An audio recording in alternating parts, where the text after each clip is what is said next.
Hi everyone, welcome back to Algebra 2 Easy. Today we're going to be graphing tangent functions, specifically tangent functions that have a phase shift and or vertical shifts. Now tangent functions is one of the trigonometric functions whose graphs have asymptotes. And as you can see below here, we have asymptotes every 90 degrees.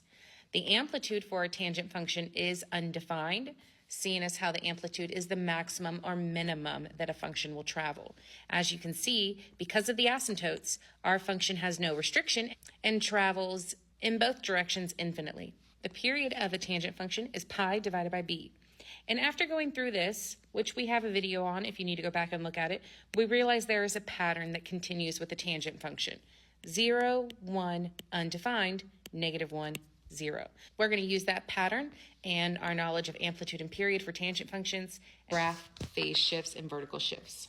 Okay, taking a look here at our first example, we have a tangent function with a phase shift. Let's go ahead and identify all the pieces of the function.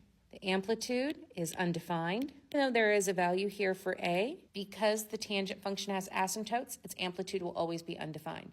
That value of a will come in handy when we're trying to determine the y values of our function. Now the period is pi divided by b, and b is the value in front of theta. And in this case, it's 1.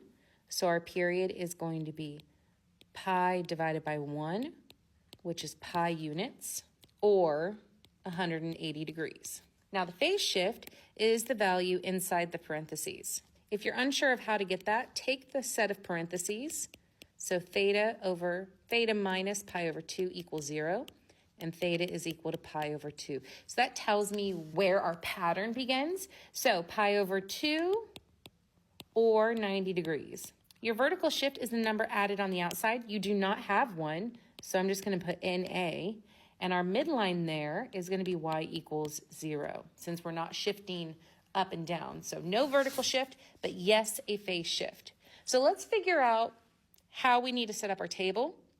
Remember, your phase shift is where you start. So 90 degrees is going to start my table. And then I need to figure out what am I counting by. So what are these other values that are going to be in my table? To do that, you're going to take the period, pi, and divide by 4. So that doesn't simplify. So we are going to count by pi over 4 units, or 45 degrees. So 90 plus 45, it's going to be 135 degrees. 135 plus 45, it's going to be 180 degrees.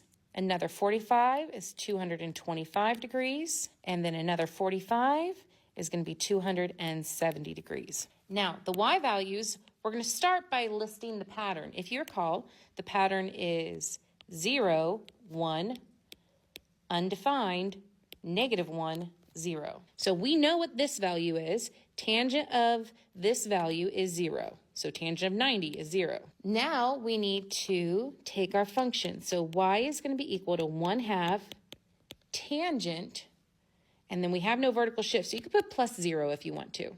So we need to take each of these values and multiply by 1/2. So 0 times 1/2, 1 times 1/2. Undefined doesn't need to be multiplied to anything.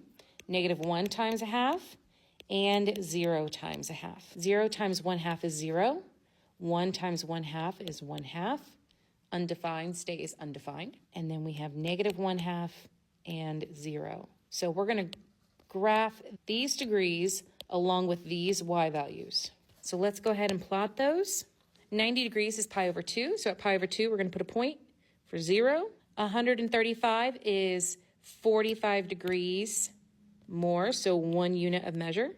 And we're going to go up to 1/2. At 180, we need a vertical asymptote, so I'm going to draw a dotted line. 225 degrees, we're going to go down to -1/2. And then at 270, we're going to be back at 0. Then we're going to continue that pattern. 0, +1/2, asymptote, -1/2, 0. So 0, +1/2, asymptote, -1/2. And then we can go the other direction.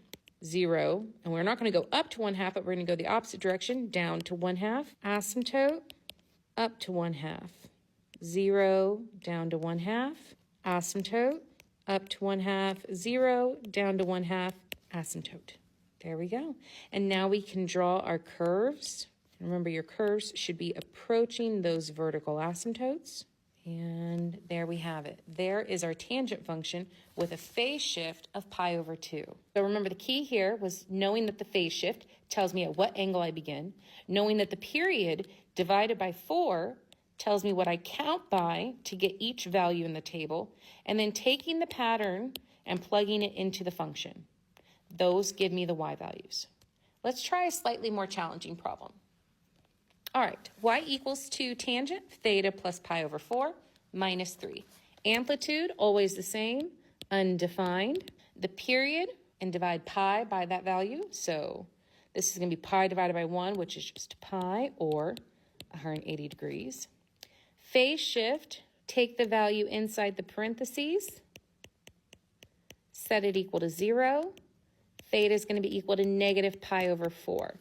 So that's going to be negative 45 degrees, which means we're going to start to the left. Vertical shift, we actually have a number here outside the parentheses, and that's a negative 3. So we're going to shift down 3 units. That means my midline is at y equals negative 3. So if you recall, we're going to start, I'm going to label this first, start with the phase shift. And I'm going to put that in my table. That's going to be a negative 45 degrees. Second, use the period to figure out what you're going to count by. So I'm going to take pi and divide it by 4. It doesn't simplify, so this will tell us we're going to count 45 degrees. So let's go ahead and finish our table here. We have negative 45, and we're going to add 45. That takes me to 0. Add another 45, add another 45, and we're going to do one more, so we have 5 values, and I get 135. All right, now use the pattern 0, 1, undefined, negative 1, and 0. Now, the third and final thing we're going to do is use the actual equation, okay? Y equals 2 tangent minus 3. So what we need to do is take each one of our values, so 0, and we need to multiply it by 2, and then we need to subtract 3. So we're taking 2 times our tangent value and then minus 3. So let's set all of those up, times 2 minus 3. Let's figure out our new y values. 0 times 2 minus 3 is going to be negative 3. 1 times 2 is 2 minus 3, so it's going to be negative 1. Undefined stays the same. Negative 1 times 2 minus 3. Well, that's going to give me negative 5. And then 0 times 2 minus 3, back to negative 3. Here's our angle measure, and there's our y value that goes with it. So we are going to plot these coordinates, and then we'll see what the pattern looks like. And it should look exactly like the last problem. The patterns should always look the same. So let's start with negative 45, negative 3. Negative 45 is here, and we're going to go down to 3. So I'm going to start, put a point right here. 0, negative 1. So 0 degrees, negative 1 is going to put me here. At 45 degrees, I should have a vertical asymptote. So I'm going to use my dotted line to show that. At 90 degrees, I should be down at negative 5. And then at 135 degrees, I should be back at negative 3. After negative 3 should be up to negative 1. After negative 1 should be undefined. So we're going to draw another vertical asymptote. Oops. My negative 1 was not in the right spot. There we go.